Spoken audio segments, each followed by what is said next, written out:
राम राम। शरणों सतगुर ध्याल को, मुख हृदय हरि नाम। नित प्रति संगत साधकी, आजीवन मोक्ष सुख राम।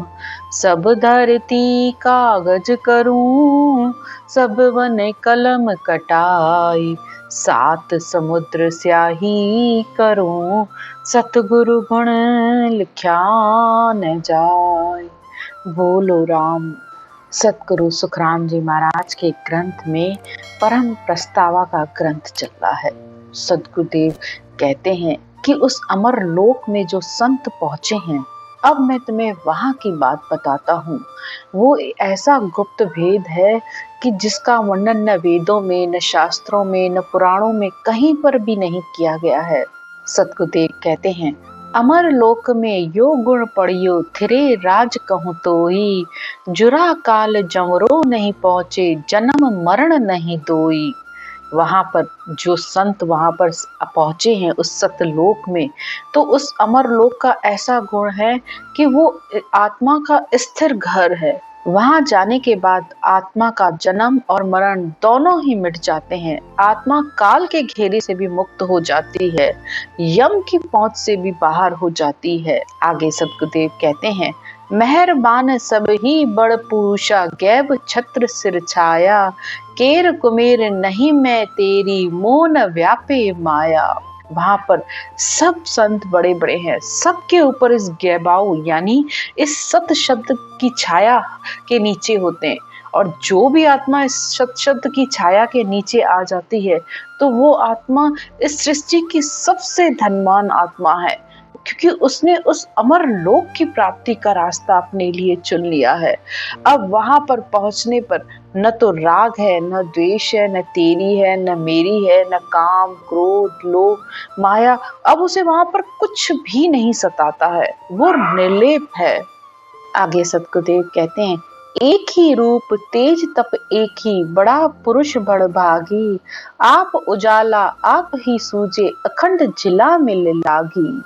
जो संत उस परमात्मा के देश में पहुंचे हैं, तो उन सब का एक ही रूप है, यानी उस शब्द का आनंद सबके लिए एक जैसा है। सबके अंदर वो तेज है, वो सब भाग्यशाली हैं। वहां पर आत्मा स्वयं प्रकाशमान है, वो खुद परमात्मा का रूप बन गई है, और उसका आनंद कभी भी खंडित नहीं होता है, यानी न कम होता है न ज्यादा होता है, हमेशा एक जैसा रहता है। मंदिर झिलामिल रत्ना छाया, बाग झिलामिल फूले। संत झिलामिल दिव्य शरीरा, कोटिज सूरज भूले। सतगुरुदेव उदाहरण देकर कहते हैं, जैसे मंदिर में अगर रत्न जड़ दिए जाएं तो वहां पर एक सा प्रकाश होता है चारों तरफ। बाग में सब फूलों की खुशबू हमेशा एक सरी सी आती रहती है। इसी तरह उस देश में वो आत्मा खुद प्रकाशवान है। जो आत्मा भक्ति करके उस चौथे लोक में पहुंची है, तो वो दिव्य आत्मा है। उसके अंदर इतना करोड़ों सूर्य के समान प्रकाश हो जाता है, यानी अनंत अनंत ज्ञान से वो आत्मा स्वयं प्रकाशित होती रहती है। दीप झिलामिल दीपक सूजे, हीर झिलामिल हीरा। शब्द झिलामिल सब जग सूजे, सोधे शकल शरीरा। अब जिसने अपने इस पूरे शरीर की खोज करके, जो आत्मा आगे के 6 कमलों को, पीछे के 6 कमलों को पार करके ऊपर इस गगन मंडल में पहुंची है, सत शब्द के साथ उसे 3 लोक, चौथा लोक, परब्रह्म, इस सब की समझ हो जाती है। पूरे शरीर का उस आत्मा को ज्ञान हो जाता है कि कहाँ कहाँ पर क्या है। आगे सतगुरुदेव कहते हैं, सूर झिलामिल सूरज देखे, चंद झिलामिल चंदा। ब्रह्म झिलामिल ब्रह्म ही देखे, सो साहिब का बंदा। तो जैसे सूर्य उगता है, उसका प्रकाश होता है, तो पूरे संसार में वो प्रकाश दिखता है। और अगर चंद्रमा आता है तो उसकी ज्योति में भी साफ हम चंद्रमा देखते हैं। इसी तरह जिसके अंदर इस शब्द ब्रह्म की जागृति हो गई, इस शब्द ब्रह्म का प्रकाश हो गया, तो फिर वो आत्मा, उसको ब्रह्म के ही दर्शन होते हैं। वो सच में परमात्मा का असल बंदा है। मिड़िया ज्योति रतन प्रकाशा माल मोतियां पोई, आनंद कलश अमीरस भरिया सुख को सागर सोई। सतगुरुदेव कहते हैं कि बाहर जैसे मोतियां ज्योति रतन का प्रकाश है, इसी तरह आत्मा के अंदर इस ज्ञान का प्रकाश है।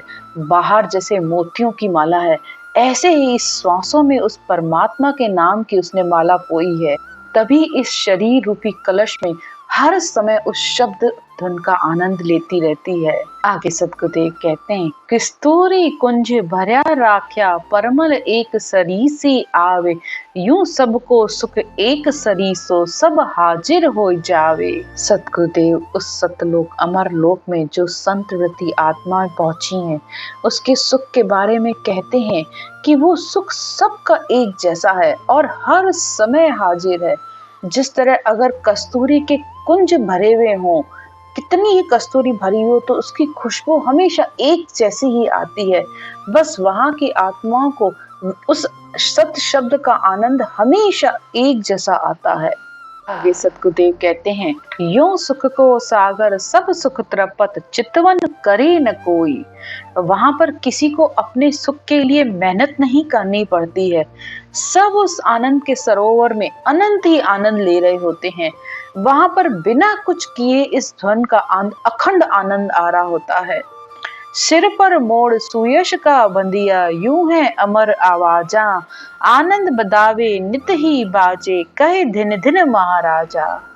आत्मा जब ऐसी अगम आवाजों में हर समय आनंद होती है तो वह उन औदाधारी संतों का, केवली संतों को बार बार धन्य करती है कि उनके ज्ञान को धारण करने पर ही यह आत्मा उस लोक में पहुंच सकी। अमीरस कुआ करे स्नाना, वस्त्र अमर शरीरा, हंसता मुख में मोती बरसे, पांव परे जहां हीरा। सतगुरुदेव कहते हैं कि इस सत शब्द का आनंद में आत्मा हर समय जैसे उसके ऊपर अमृत की बरसात हो रही हो, वो हर समय इस अमृत में नहाती रहती है। रात दिन उसके मुख से इस परमात्मा के नाम की रटना होती रहती है और सुरता हर समय उस शब्द धुन का आनंद लेती रहती है। अब वो कहीं पर भी उठे बैठे जाए कुछ भी करे, लेकिन उसके आनंद में कोई कमी नहीं होती है। हर समय वो उस आनंद का अनुभव करती है। आगे सतगुरुदेव कहते हैं, चिंतामण मन कल्प वृक्ष फूले, बरसे अमृत धारा, अमर जड़ी अमर फल निपजे, पावे संत जन सारा। जिस तरह संसार में चिंतामणि कल्प वृक्ष से इस मन की सारी इच्छाएं पूरी हो जाती हैं, इसी तरह उस ब्रह्म के नाम राम को लेने पर आत्मा हर समय इस अमृत में नहाती रहती है और इस राम के नाम को अमर जड़ी कहा गया है। जिस तरह संसार की इच्छाएं कल्प वृक्ष से पूरी होती हैं, इसी तरह इस ब्रह्म के नाम राम को लेने पर ये ने अक्षर रूपी अमर फल आ जाता है और ये ही आत्मा को अपने साथ उस पद में मिलाता है। आगे सतगुरुदेव कहते हैं, पावे संत अमर होए बैठा, बहुर न जन्म न मरना। तो जिसने उस सत पद की प्राप्ति कर ली वो ही संसार में अमर है। अब उसको किसी भी जन्म मरण में नहीं आना पड़ता है। कह सुखराम परम पद पहुंचे, सो पछतावा करना। तो संसार में अगर किसी बात का पछतावा करना है तो उस परम पद के लिए करो, उस परमात्मा में मिलने के लिए करो। ये सबसे बड़ा पछतावा है कि मनुष्य जन्म मिला लेकिन आपने भक्ति नहीं की और वो यूं ही गवाकर आप चले गए। तो पछतावा भक्ति का करना चाहिए।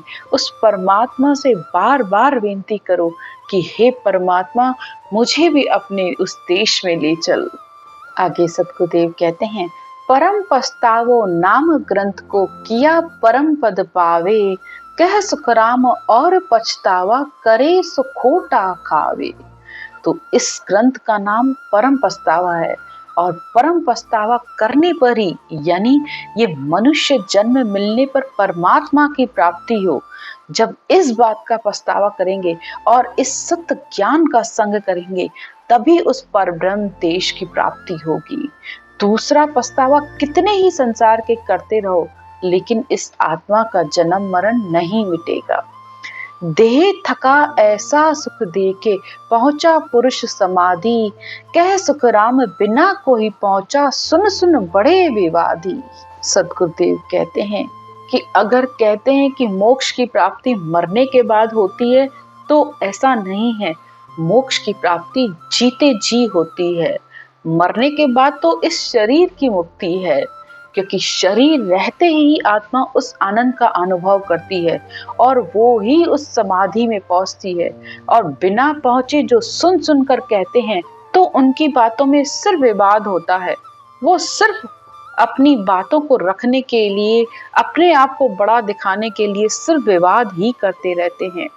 आगे सतगुरुदेव कहते हैं, शुभ कर्म कर स्वर्गा जावे, अशुभ किया 84, कह सुख राम भक्ति कर केवल परम धाम जन जासी। तो शुभ करने पर स्वर्ग की प्राप्ति हो जाती है, अशुभ करने पर 84 और नरकों का दुख भोगना पड़ता है।